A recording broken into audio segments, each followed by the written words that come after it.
সিন্ধু তীরে ক্লাস 10 কবি হচ্ছেন Syed Alaol. Final exam test 2026-এর বিষয়বস্তু আজকে আলোচনা করলাম। তোমরা একটু মন দিয়ে এটা শোনার চেষ্টা করো। সিন্ধু তীরে, সিন্ধু কথার অর্থ হচ্ছে নদী নয়, এখানে সিন্ধু বলছে সমুদ্র, তীর বলতে সমুদ্রের তীরে বোঝানো হয়েছে। এখানে দুটো চরিত্রকে প্রাধান্য দেওয়া হয়েছে বেশি করে, সেটা হচ্ছে পদ্মাবতী আর পদ্মা। যিনি অপূর্ব সুন্দরী, যে সমুদ্রের ধারে পড়েছিলেন, তিনি হচ্ছেন পদ্মাবতী, অপূর্ব সুন্দরী। আর যিনি তাকে সেবা শুশ্রূষা করে ভালো করেছিলেন, তিনি হচ্ছে পদ্মা এই চরিত্রে। কিন্তু এই সিন্ধু তীরে কবিতাটি পড়ার আগে তোমাদের কিছু জানা দরকার।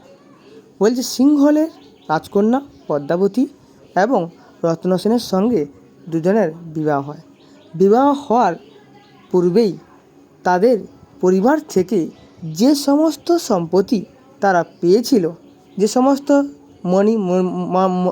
মাণি মাণিক্য মুক্তা ইত্যাদি পেয়েছিল, সমস্ত কিছু তারা নিয়ে আসার জন্য তারা সমুদ্রপথে রওনা দিল। কে কে রওনা দিল? পদ্মাবতী এবং রত্না সেন এবং তার সঙ্গে তার 4 জন সখী একসঙ্গে রওনা দিল। রওনা দিতে রাস্তায় আস্তে আস্তে সমুদ্ররাজ এই সমস্ত উপহার দেখে তার খুব লোভ হয় এবং তিনি ভিখারি বেশে তিনি আসেন রাজার কাছে এবং রাজাকে কিছু অনুরোধ করেন কিছু উপহার দেওয়ার জন্য। রাজা তাকে অপমান করে তাকে বিতাড়িত করে দেয়। সঙ্গে সঙ্গেই তিনি সেখান থেকে চলে যান এবং সেই অপমানের প্রতিশোধ নেওয়ার জন্য সঙ্গে সঙ্গে ঝড়, দুর্যোগ, বৃষ্টি চারিদিকে নেমে আসে। সিন্ধু তীরে কবিতাটি বলছে, কন্যারে ফেলিল যথা জলের মাঝারে তথা দিব্যপুরী সমুদ্রের মাঝার। যেখানে কন্যাকে ফেলে দিয়ে এসেছিল, পদ্মাবতীকে ফেলে দিয়ে এসেছিল সমুদ্রে জলের মাঝেতে, সেখানে পুরী সমুদ্রের ন্যায় তুলনা করা হয়েছে। অতি মনোরম দেশ নাই তথা দুঃখ ক্লেশ, সত্য ধর্ম সদা সদাচর। যেখানে অতি মনোরম দেশ রয়েছে, যেখানে কোনো দুঃখ নেই, দুর্দশা নেই, সবাই সত্য কথা বলে, সবাই মেনে চলে।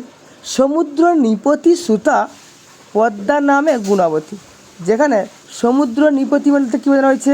সমুদ্র রাজার কন্যা সুতা পদ্মা নামে পরিচিত, যিনি হচ্ছে খুব গুণবান।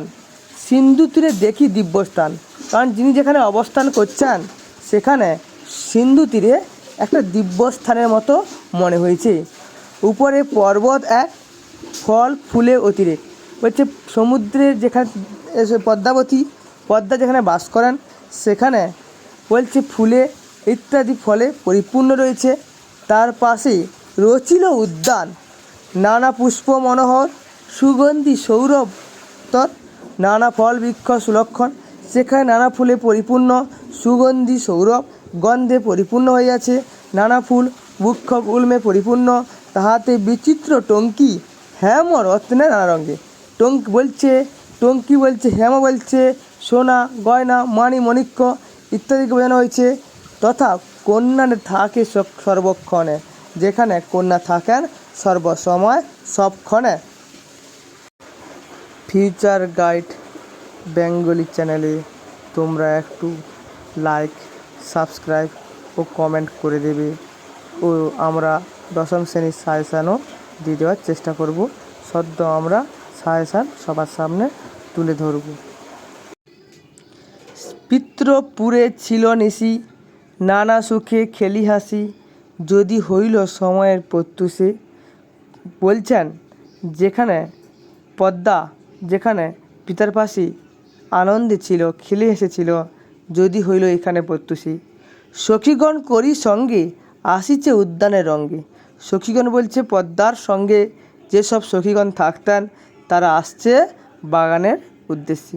সিন্ধু তীরে রয়েছে মঞ্জুস, মারমণিতে কৌতুক বাসি, তুরিতে গমনে আসি, দেখি চারি সখী চারিভিতে। যখন তিনি সমুদ্রের পাড়ে এসছেন, দেখতে পাচ্ছেন যে 4 সখী চারিদিকে পড়ে রয়েছে। মাঝেতে একখানি যে কন্যাখানি রূপে অতি রম্ভা, যিনি মাঝেতে একখানি কন্যা শুয়ে রয়েছে, যিনি দেখতে স্বর্গ হচ্ছে ইন্দ্রিয়রাজ। যেখানে ইন্দ্রে নাচানাচি করে রম্ভা, সেই রম্ভার সঙ্গে তাকে তুলনা করা হয়েছে। নিপতিতা চেতন রহিত, সেখানে নিদ্রামদ্রভাবে পড়ে রয়েছে সেই সখী। মধ্যেতে যে একখানি রূপে অতি রম্ভা, যিনি নিপতিত চেতনা রহিত, দেখিতে রূপের কলা, বিস্মিত হইল বালা অনুমান করে নিজ চিতে। আমরা দেখেই অনুমান করতে পেরেছেন যে এই কেউ সাধারণ মেয়ে নয়। রূপে দেখে তিনি বিস্মিত হইলেন, অনুমান করতে পারলেন যে এই একজন ভালো সম্ভ্রান্ত পরিবারের কন্যা হতে পারে। ইন্দ্র শাপে বিদ্যাধরী, কি বা স্বর্গভ্রষ্ট করি, অচৈতন্য পড়িছে ভূমিতে। মনে হচ্ছে যেন ইন্দ্রের অভিশাপে এখানে পড়ে রয়েছে, স্বর্গ থেকে ভ্রষ্ট হয়েছে, তাই অচৈতন্য অবস্থায় ভূমিতে পড়ে রয়েছে। বৈকট দেখিতে আঁখি, তেন সবাসন সাক্ষী, ব্যথানিত তৈচ্ছ কেশবেশ। তিনি তার চোখ থেকে জল পড়ে যাচ্ছে এইসব দেখে, এইসব দুর্দশা দেখে তোকে জল পড়ে যাচ্ছে। বুঝি সমুদ্রের নাও, ভাঙ্গিল প্রবল বাও, বহিতে পাইয়া সিন্ধু ক্লেশ।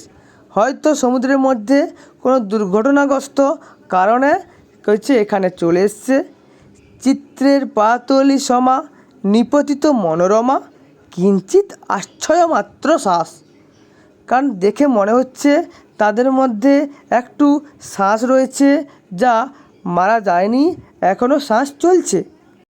অতি স্নেহ ভাবি মনে, বলে পদ্মা ততক্ষণে, বিধি মোরে না করো নৈরাশ।